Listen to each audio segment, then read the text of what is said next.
Welcome to Gambling with an Edge with your hosts Bob Dancer and Richard Munchkin.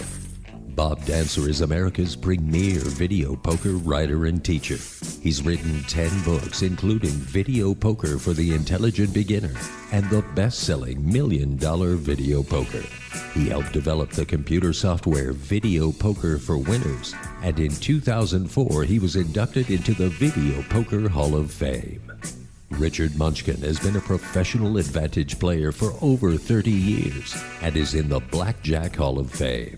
His book, Gambling Wizards, Conversations with the World's Greatest Gamblers, is a testament to the many ways you can succeed at gambling.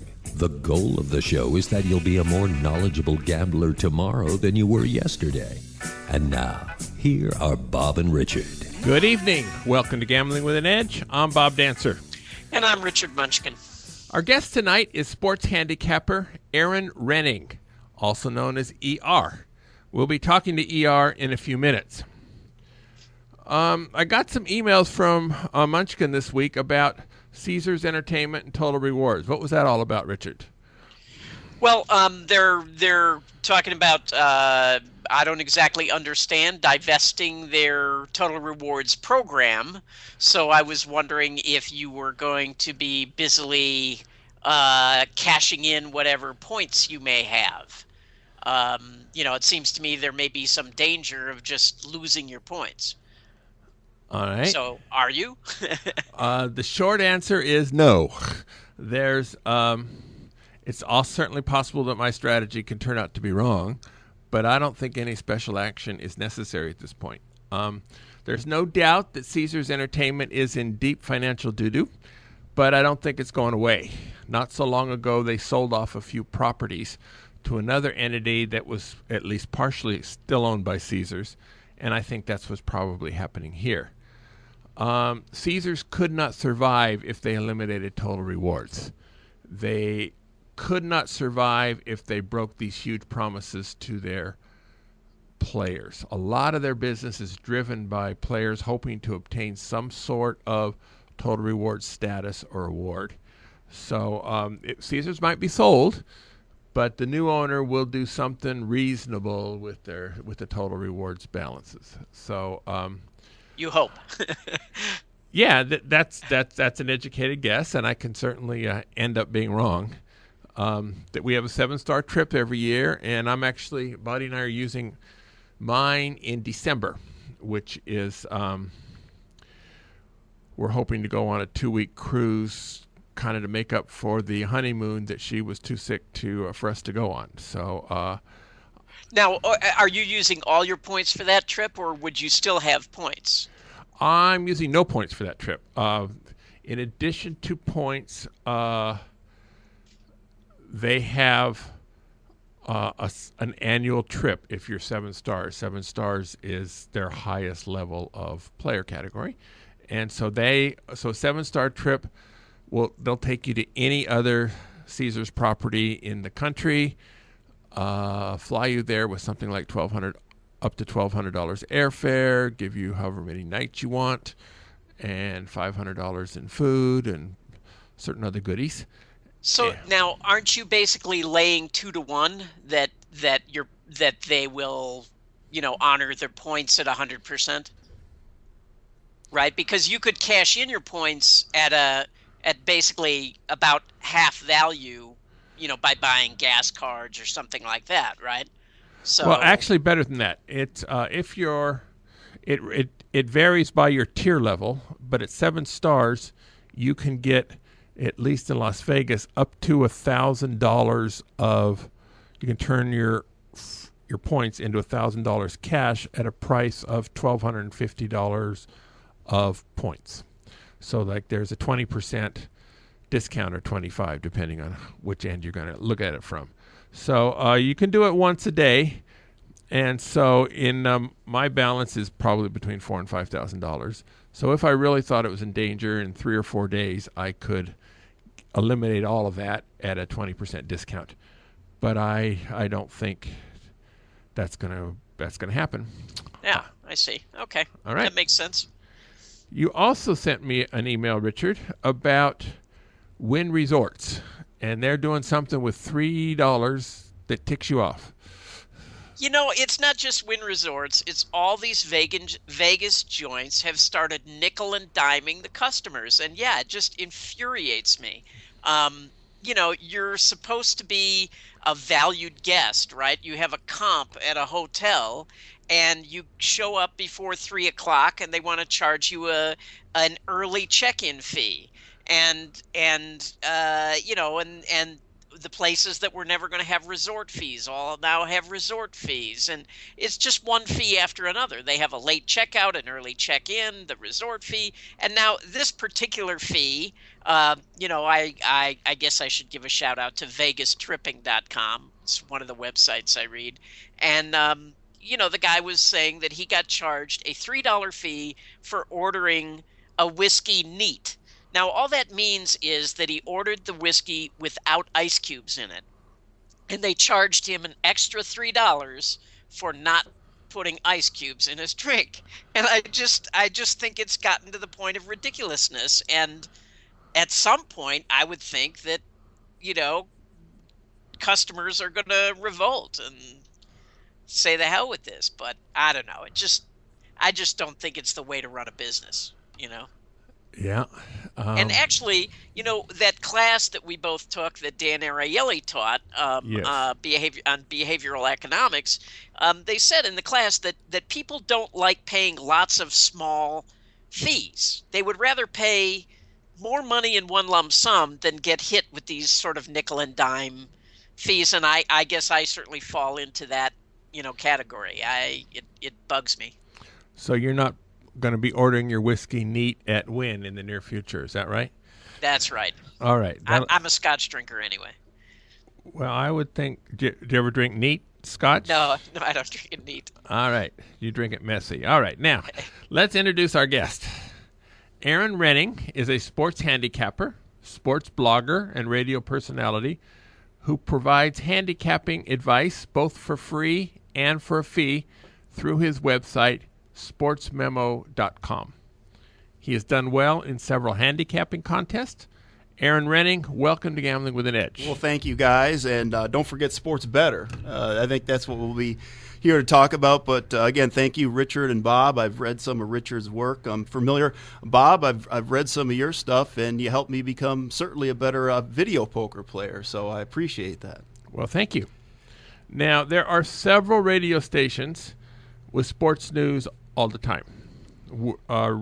Richard and I are neither able to or directly trying to compete with them. We want tonight's interview to be about the science of betting sports more than at what price the Seattle Seahawks are a good bet to win next year's Super Bowl.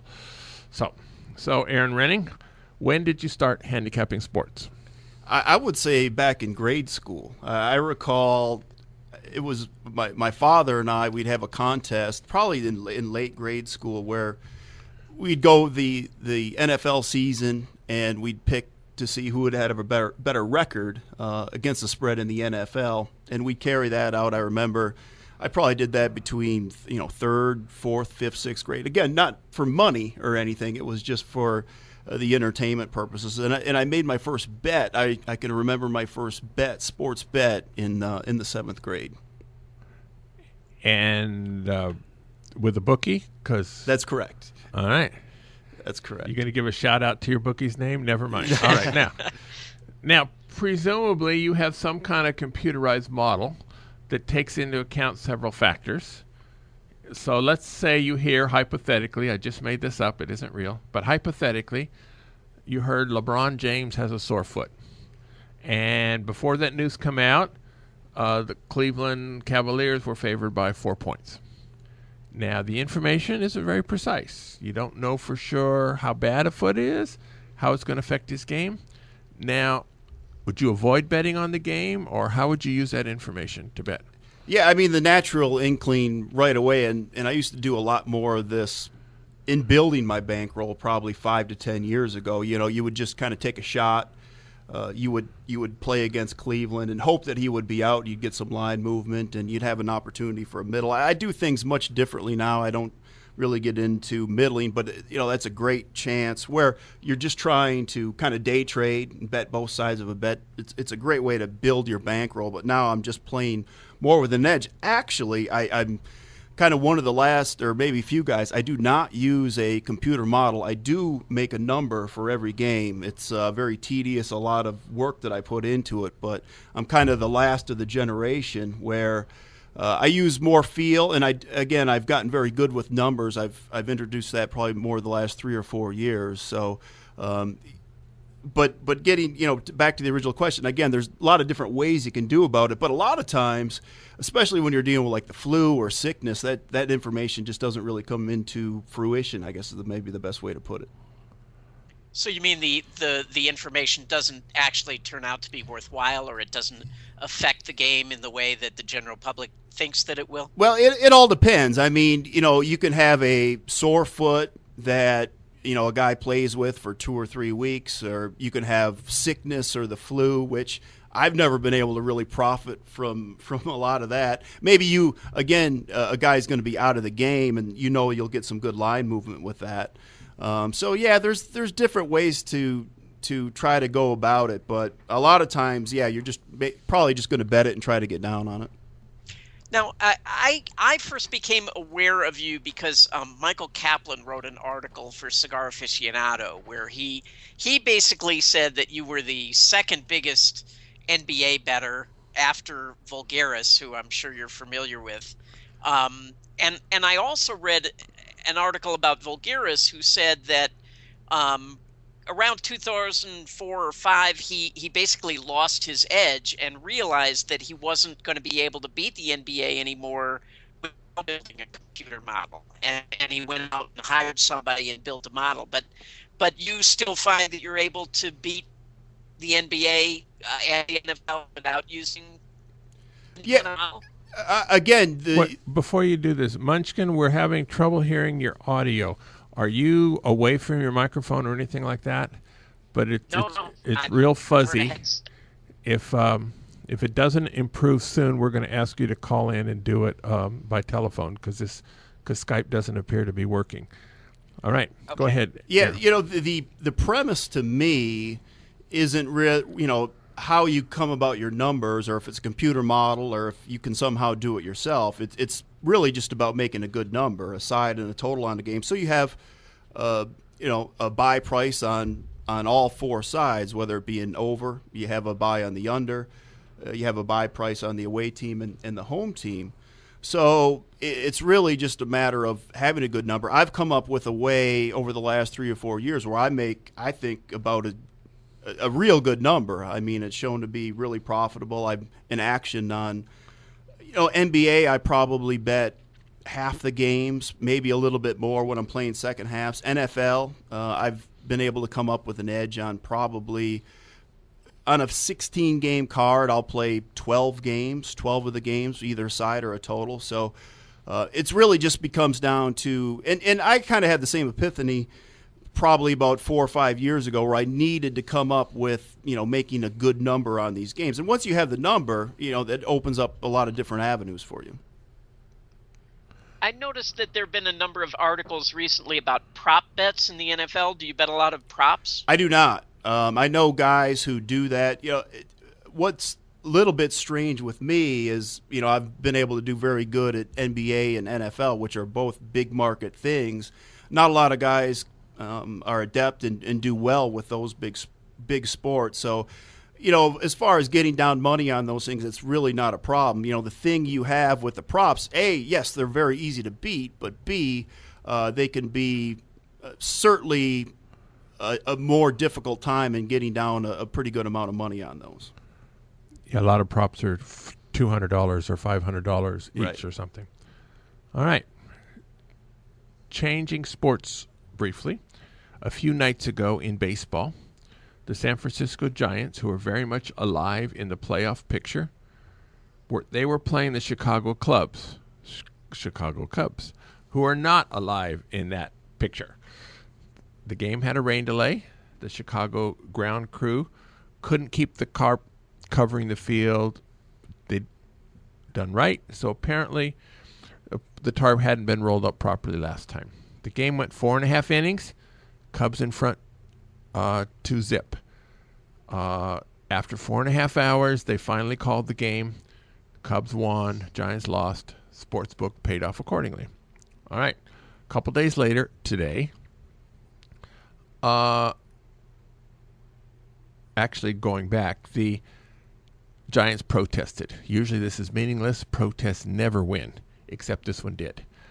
And so they decided to resume the game this afternoon, which they did. Now we know that the Giants scored one more run. It ended up 2-1 Cubs. So the sportsbook, who had paid off the club victory and paid off the under, no harm, no foul, everything happened. But it easily could have happened that the Giants scored a lot of runs, or the over came in, or the Giants won. What would the sportsbooks have done then after they'd already paid off these guys? I think every sports book handles it differently. We've seen some examples of this in the past. I think it was, a couple of years ago, we had that bizarre Packers Seahawks Monday night game, or Sunday, I think it was a Monday night game, when it was the replacement referees, and it was just kind of a bizarre turn at the end of the game. Seattle covered officially, but the Packers felt that they were wronged in that game. And I think one of the sports books around town did pay out both sides of that bet. I have an example. This was probably about 5 years ago, and I had bet a college basketball total. Again, I had probably played this at about 4 or 5 places. And it landed, it was either a push or a win or a loss at all these places. But what happened after the game, I think one team kind of clinched something, so there was kind of chaos after the game, and there was a technical foul called, so there was 1 or 2 free throws shot. And everything was graded on the final, but then it wasn't graded until the next day, or they changed the score the next day when they added this point or two to the score. So I remember dealing with one sports book. They would not change it. It was official the previous night, which was in the rules. All they offered to do was, give us a free lunch or something like that, I remember. I do recall it was another sports book that did change, and I think they gave us a push on it. So in this example, if it ever happens, I mean, obviously the protocol is to grade it on the day of the game, but you should always save your ticket and go in and ask the supervisor if they can do anything for you. If you're a good customer or client of that customer, I would think they would attempt to make it right, or else they'll, like I said, they'll at least maybe try to do something for you. Seems like, the basic strategy should be to cash your tickets as quickly as you can. On a winner, certainly on a winner. Yeah. And if they refuse to pay something like that, I would also definitely call the gaming control board. It's a free shot. And, I remember, long ago having some horse racing, where the books didn't want to pay off some horse racing bets. And basically the gaming control came in and just told them, look, you got to pay. Right. You're in the gambling business. All right. Getting bets down is a major part of the game. Let's say you identify a point spread of 2 at one place and 3 at another place across town. You can't be at both places at the same time. Now, there are certain laws in Nevada that say it's under some conditions it's illegal for you to hire me to place those bets for you. Are there legal, intelligent ways around that particular law? Yeah, that is certainly an interesting situation, especially more so nowadays where numbers move so fast, where I could maybe go and play that too, and it could change a lot of numbers everywhere. It depends what exactly the book is or what have you. And for me, it would kind of depend, what book would be higher in limits and what book would I not have any sorts of problems whatsoever. As far as I know, if you are a professional bettor, you can set up some type of corporation, and you can have someone, as long as they're on their payroll or own some sort of that corporation, they can be out and partner up with you and go out and make bets for you. As far as I know, that's the last I had checked in on something like that. That's correct. As long as they have an interest themselves. All right, Richard, we're going to have Lawrence call you. We didn't hear that. Let me ask Erin another question, and then Richard is going to can re-identify that question later. Now, sports radio has a number of pundits predicting games, including yourself. Whether we're talking about NBC, CBS, ESPN, Fox News, or whoever, sometimes these organizations get better information than the rest of us have. Which announcers or organizations, if any, do you find useful? There's definitely useful things out there. A lot of the new sabermetric, which is using math and I think a more efficient way in some of the gambling numbers. I mean, I remember I was a subscriber to Baseball Prospectus years ago before anybody knew what it was, and now they've grown to be a big site, and I think they offer content now to ESPN. So there's a number of items like that. For me, it's funny because I moved to Las Vegas in 2002, and again, I grew up in a little town, Wisconsin. I'm all self-taught with what I'm able to do. So again, growing up in this little town, Wisconsin, I would read the Power Sweep or the Gold Sheet, stuff that you could get by mail, and I just kind of trial and error, I would improve myself as a handicapper. When I moved to Las Vegas in 2002, I'm like, wow, this is great. I'm going to turn on the radio. I'm going to hear all these handicappers. I'm going to read all these different articles in the newspaper. One of the it was the worst year I've ever had with all these different opinions. What I found works for me is to really just trust myself, my own opinion. Now, with that said, I like to go in and, you know, like the local beat writers, a writer is following the Cleveland Cavaliers or a writer that's following the Denver Broncos, and you don't trust totally their opinion, but you trust their news and try to build up a feel for that team. And with that, you try to get what maybe a player is worth or isn't worth. So just a lot of different things like that. But more so than anything, for me, what works is just kind of staying on an island and solving my own problems and forming my own opinion. Okay, so you mentioned a couple cities. There's 32 NFL teams in 31 cities or something like that. Do you have favorite writers in each of those cities, and in all the basketball cities, and in all the hockey cities, and in all the college football? That's a lot of favorite writers. It is. And things have really changed with that too. I mean, you know, in some cities you used to have 2 or 3 newspapers that would cover these teams. Now you're lucky to find one. You know, it's more ESPN writers or a lot of blog writers where a guy will just start up a blog and start to cover the Chicago Bulls, and there's some good information with that. So everything is just kind of ever evolving, and you just try to, for me, I try to take it in all. And right now I'm in the process of researching every NFL team, a ton of these college teams as well. So I'm just get in and I try to read as much as possible, and I enjoy that aspect of it. So really you're just trying to take in all the information you can. How many hours a week do you spend researching and doing your handicapping? Yeah, for and me, watching games. Yeah, I mean, for me, it's just about every waking hour. I put everything into this. I do not have a wife or kids or anything like that. I do have some family out here now, but I've sacrificed a lot to be as good as I can at this. And like I said, I'm a little bit old school in my process. I don't have a computer model per se, so it takes me a long time. I mean, right now I'm going through every NFL team, which is 2 to 4 hours that I'll spend with every team, every college team, 1 to 2 hours. You just try to build up a feel, and I'm kind of using the last couple of years' numbers, and I'll tweak that. And then once the games start, I'll have an idea which way I'll maybe want to go with my numbers to, again, form what I feel is a pretty strong betting line. So, yeah, when you factor in the research, the watching games, trying to get a bet down, I mean, it is every waking hour. So that's why I've used to be a 350-day-a-year guy. I used to do Major League Baseball, NFL, and NBA, which is, again, it's pretty much around the calendar. And then when those sports collide, it's crazy, all the hours you're trying to work. But I actually try to cut back. I'm just doing baseball now 2 or 3 months out of the year. So I actually had a little time off this summer.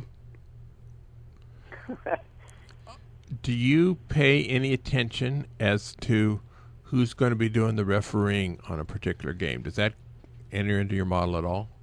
Not really. I mean, you're aware of certain referees. I mean, Joey Crawford used to have this NBA referee, used to have a thing against the Spurs, or he's a little bit more of an over referee. I've never found anything really good with that. NFL referees, there's nothing on that. Major League Baseball umpires, I mean, years ago, that was a pretty decent cash cow. They're still, they've changed a lot of things, and they have more computerized systems, and these umpires are held to a little bit higher level now, so you don't see the discrepancies that I think you probably used to see 10 years ago. But there's definitely some umpires out there. And again, just the way things travel, information follows, and trends are easily found. A lot of this gets taken out of the market in a hurry than it used to be years ago. Now, do you have trouble? I mean, a lot of the big successful bettors, guys like Billy Walters or whatever, basically have the same problems that we table game players have, and that is they get backed off from places that won't allow them to bet anymore. So have you had these kind of problems? I mean, do you get backed off and shut down at places? Yeah, I mean, there's certainly, I haven't really had any problems in Las Vegas, I guess. That's one of the nice perks and one of the reasons why I continue to kind of stay in the media, because I think that helps. The sportsbook managers know who I am, and they don't want to have any problems with someone who's in the media, I guess is maybe the best way to put it, and knows other people in the media. So far that is worked for me, and hopefully it'll continue. So in Las Vegas, fortunately, I haven't had really any issues so far.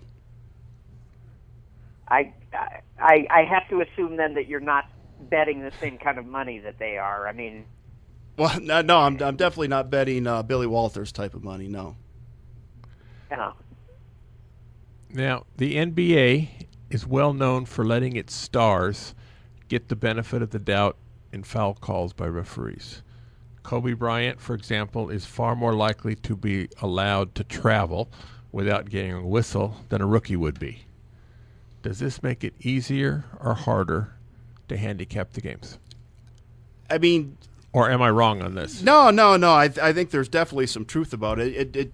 It drives you nuts as a sports bettor, but I guess I've been doing this for so long, I don't let that get the best of me. To me, more so with that, it's just kind of the randomness of games. That's why I enjoy basketball the most, because it's the most, to me, it's the less random of the big three sports, because you're going to have an NBA game, and they're going to score 200 points. One basket is 2 points, 1% of the game. Football, the totals in the NFL are around 50 or 45 to 50. So one touchdown, or so let's say a team is driving, they get down to the goal line, they fumble, the other team picks it up, goes 99 yards, scores a touchdown. That, to me, that's a very random event in a game, and it's a 14-point swing. So for a side or a total, those events can be it's kind of in the middle. And baseball, to me, is why baseball probably drives me crazy, because you have umpires that are calling balls and strikes, which they're not the players deciding the game. And baseball, you have a total of 7 or 8, and let's say the bases are loaded, 2 outs, a guy hits a shot to the gap, maybe it goes out for a home run, that's 4 runs, that's half of a total, and it changes the game. Maybe it's caught at the warning track, so it takes away 4 runs. So a matter of a couple of feet changes the whole complexion of that game. So it's really the randomness of certain sports that would kind of drive me crazy. For a recreational bettor, let's say betting $100 a game or less, which sports books in Vegas are the best and why? I would say any sports books where, you can go in, you can get a couple drink tickets, maybe earn some comps with that. A $50 or $100 bettor, it's probably not worth it for them to drive around and get the best of a number when you're talking about, a nickel or minus 105 or minus 110 on a 3 or something like that. So there's definitely some sports books that offer that. So to me, it's more about just kind of enjoying your bet, and you're enjoying watching the game at certain places. All right. So now let's say we're a knowledgeable gambler who wants to bet $5,000 or more per game. Which book is best here in Vegas and why? You know, I've never had any issues whatsoever with Cantor Gaming, and they have taken the biggest bets in town as far as I know. And it's really just the bigger hotels with that, MGM Mirage, the ones that can take and withstand or have more volume, I guess is the way to put it. So generally it's just kind of the bigger hotels. Like I say, I've never had any issues whatsoever with Cantor, and they'll take a very, very fair bet. How big will they take? Again, it all depends on what you're playing. I mean, if you're playing an NFL side, I mean, essentially they'll take 50 to 100,000 on a total. They'll take less. I've done very well with the total. So generally with totals, I'll have to go to about as many places you can kind of around town to get down on a bet. Again, that's the nice thing about doing NBA and NFL. Places will take much bigger bets on those things. Do you bet soccer at all? I do not. I know nothing. To me, soccer would drive me kind of crazy with one goal meaning so much. But I know that's a growing sport, and I've talked to some people. And, yeah, there's some huge limits in soccer. But I know nothing about the sport, and I have no interest in doing it. I have my hands full with everything else I do.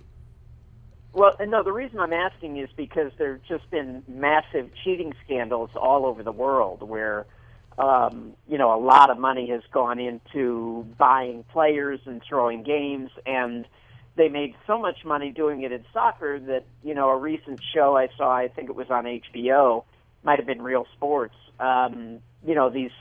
these syndicates are now moving, putting pressure on, I hear, NFL, NBA, Major League Baseball. There's a lot of money in fixing games, and I'm just wondering if that's anything you take into account, that if it's anything that worries you.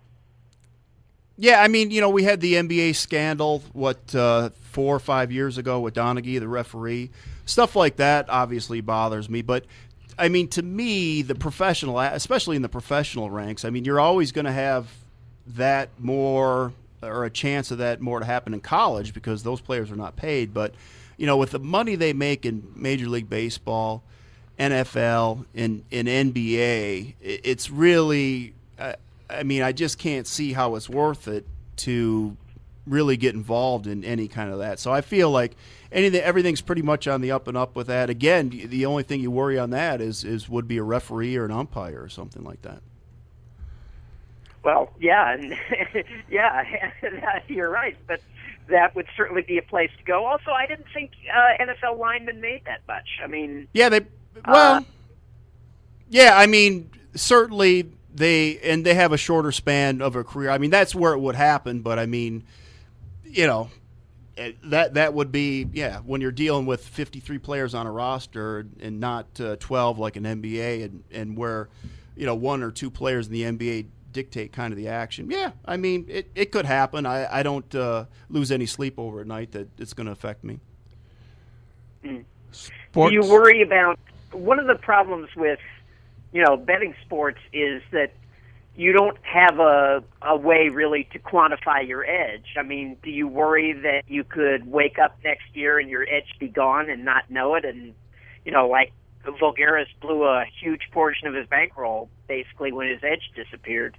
You worry about it basically every week. You're always worrying about it. Fortunately, and that's kind of the key. I mean, the way I was doing things 10 years ago, I would not be successful today. The way I was doing things probably even 5 or 6 years ago, and even now, I'm working on things or ideas that I'm not even using, but hopefully it'll lead to something that I can use in 2 to 3 years. So it's really, you just have to evolve, and the market is definitely tighter. Like, I've gotten more into the totals, which is the over-unders. I've had, a huge amount of success with that, just because the market is softer in those type of things, and it's a little bit more work to get down on those things. And yeah, I worry about, those becoming tougher to beat in the future. So absolutely, Richard, it's you're always kind of concerned about that. Sportsmemo.com. at your company. What happens there? Yeah, it's a sports from a Vegas perspective. We have a daily podcast, daily blog, et cetera, et cetera. I got involved with that website in 2004. It was a couple of years after I moved to Las Vegas. I used to have a daily radio show and did numerous radio shows around the country. It was, I started as a handicapper, and it was just a process for me, and for whatever reason, I got into that, really basically selling advice and selling opinions. I like the process of doing the radio show, and I did a lot of writing 10 years ago, and you never knew what it would kind of lead to. I've met a lot of great people and contacts through that. Currently, I do some writing at ESPN.com. I've done some writing for Grantland. Again, I do a lot of different shows. I leave the media avenue kind of open for me, but as I've stated, I've grown to be a much stronger sports bettor over the last 4 or 5 years. So eventually something will kind of clash in that department. But this summer I was talking to a number of clients that I've had for 5 or 10 years. I mean, frankly, in the tout business, guys don't keep clients that long. I've been able to do it by being an honest, a good guy in the industry and having a strong track record. So, again, where it all leads to, I'm not sure, but, I feel we have a very good website and put a lot of great content out there. Now, is that a conflict of interest for you? I mean, I assume if you're going to bet a game, you get your money down before you release your picks to your clients, right? And so, I mean, do you bet enough money to move the line? And if so, doesn't that hurt your clients? Absolutely. The art is to be able to bet and not move the line. So I've been able to do that very well the last 2 or 3 years. Huh. Now, there's a number of these touts, betting services, that sell picks. Every one of these services claim to have much better than average results over an extended period of time. Some sites make guarantees, such as, if our picks don't make you money, we'll give you our Super Bowl pick for free, which of course is a rather worthless guarantee. I'll be happy to give people my Super Bowl picks for free if they give me $1,000 for coin flip picks. Now, nobody regulates these claims. If even half of the tout claims were true, every sports book in the world would be broke, because these guys are allowing all their clients to win.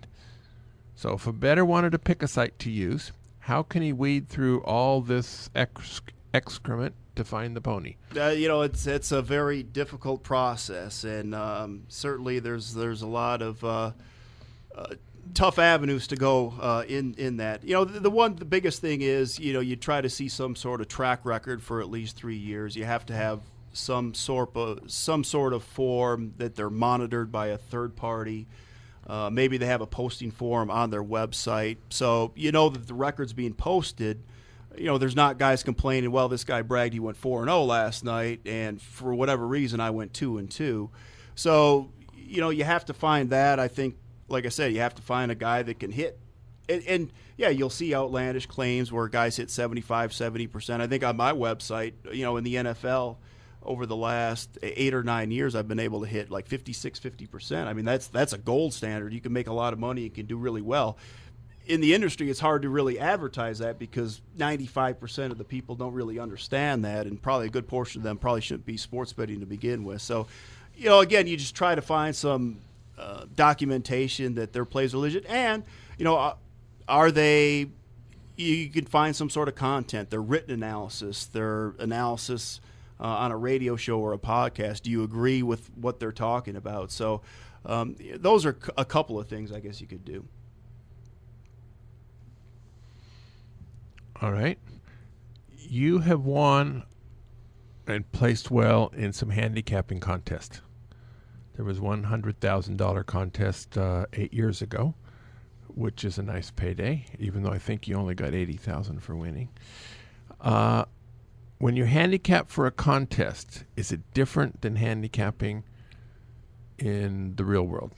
A little bit. I mean, it kind of depends on what lines you perhaps are using. I mean, just to use the Super Contest at the Hilton, now the Westgate for an example. I mean, they used to put the lines out on, I believe, a Tuesday or Wednesday, and you had till Friday to put your plays in. So obviously in 2 or 3 days, those lines are moving, and they're not. So you could kind of use the angle where, you're trying not to take a bad number. And, let's say, Tom Brady's out in those 2 days, you might not be betting that the Patriots or against the Patriots at the current number, but, in that contest, you're sure the heck are going to use that stale number. So that's an example. Or, maybe you're just getting a really good number in a contest, an extra half point where you would use that and you wouldn't be betting that. Those are just some of the simple things that kind of come to mind. Or, you could be in the Super Contest and you don't have a shot at winning it, so you might not want to even go and put your picks in or put any time in it. Or you're right in the money, you're in the top 5, you have a chance of cash. You might want to spend a lot of your week trying to come up with the winners for that week. Whether it would make a difference or not, I don't know. So I guess those are just a few of the examples you can use for those. Well, another thing that would occur to me is, rather than trying to pick the winning team, you also, for example, if you're behind, you would want to pick the opposite of what everybody else is going to pick, so that you can, swing them, win your side and they lose their side, right? I mean, yeah, that's a good point. It's almost like blackjack tournament strategy. Right. Yeah, I mean, if you're in the Super Contest and you're going to be in the money, you're going to probably throw in the Sunday night game either way, just so you have a chance to hedge out perhaps in the end. Some guys would take that. So yeah, there's if you think about it, there's a lot of different things you can do on it. If our listeners want to get in touch with you, certainly they can go through sportsmemo.com. Is there a better way to contact you? Yeah, anything through sportsmemo.com. Actually, I will be on the like I said, the old Hilton, the LVH Westgate has a Superbook seminar tomorrow, and I think they have a college panel and 2 NFL panels, AFC and NFC. I'll actually be previewing this year's NFL. I'll be on the panel tomorrow. I think it starts at 7 o'clock. Everybody's free to attend. Again, that's at the new Westgate, so I'll be down there tomorrow night before and after the seminar. Be happy to talk with anybody. Well, good. Do you know anybody else who would be on there? Was on the panel by any chance? The guy that's on my panel, one of the guys actually won the Super Contest last year. Another guy is Todd Furman. I believe he does some gambling stuff with Fox Sports. And I think JT the Brick, a radio host in town, is the one kind of going to be asking us the questions and that. So that's my on my panel. I know Steve Fezzik's on the NFC panel. He's won the Super Contest a couple of times. So it should be a pretty good turnout, and like I say, a chance to be in a sports betting environment and meet some people tomorrow night. All right, that's good. All right, we're talking to Erin Rynning. We're going to do some commercials now. We have a couple more questions for Erin, if Munchkin can think of some, when we come back from the commercials. The South Point has more than 10,000 games, returning more than 99%. That's more than anyone else has. In August, every Sunday, Monday, Tuesday, and Wednesday from 3 a.m. to 11 p.m., if you earn 200 points, you spin the wheel in their $400,000 swipe, spin, and win giveaway. Prizes include up to $50 in free play. Booby prize is 2,500 points, which is worth $7.50. This wheel is random. In past years it wasn't. Now it is. They're also giving away $600,000 this month to penny slot players. This adds about 2% to the return of the games. There are several penny progressives, must hit by or some of them.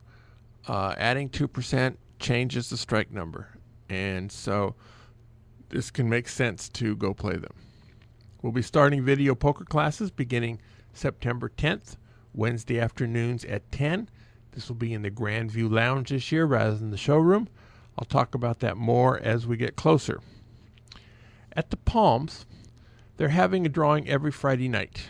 10 winners share $10,000. Yeah, earn 5 times entries Friday and Saturday, 8 p.m. to midnight, 2 times entries all day Sundays and Tuesdays.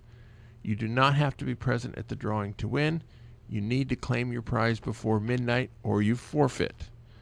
Any player who enters a Friday drawing prior to 6:45 on Friday enters $10 in free play on Saturday. Play for points Monday through Friday. From now until next Friday, August 29th, the prizes are for Albertsons grocery stores. You earn it at 0.25% if you're video poker players, 2% if you're a slot player. This Saturday, there is a $50,000 slot tournament you can earn your way into. Between midnight this last Monday night through 10 a.m. Saturday morning, you need to earn 2,500 slot points or 40,000 video poker points to qualify. The tournament itself will begin noon Saturday, August 22nd. First prize is $20,000. Prizes go 100 deep. There is an optional $50 second entry that you can make when you sign up.